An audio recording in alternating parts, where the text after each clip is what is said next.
Welcome back to the channel. Today I am going to talk about Plain Clasp and Power and Command gems. In the last couple of days, some of my viewers have been asking which one is the better between these two gems. Well, what's the best way to answer that other than by doing some testing? Before we move on to the test clips, I think both gems are really powerful for a 2-star gem. They give even more damage than some 5-star gems.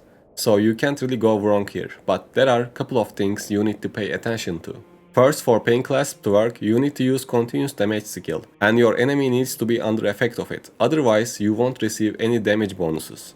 That's the most important point about this gem, and it gives a little bit of movement speed buff when an enemy is suffering from your continuous damage within 10 yards. On the other hand, Power and Command has one really important extra bonus, which is the chance to dispel a harmful effect from yourself when Power and Command states alternate. This chance gets higher as you rank up the gem. If you talk about the damage bonuses, they are the same, both giving 10.5% damage buff. But for Power and Command to work, you don't have to do anything, it always works. The only catch here is that it doesn't buff all your damage all the time.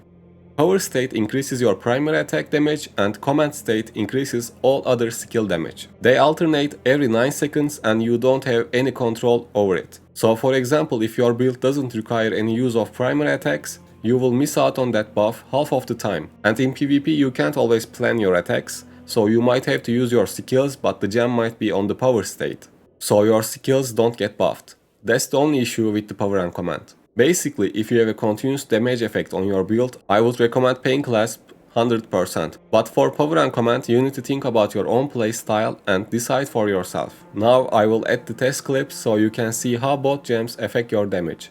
Actually, they basically have the same damage buff, but like I said, there are things you need to consider.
And that's all for this one. Let me know what do you think about this gem in the comment section. Thanks for watching. See you in the next one.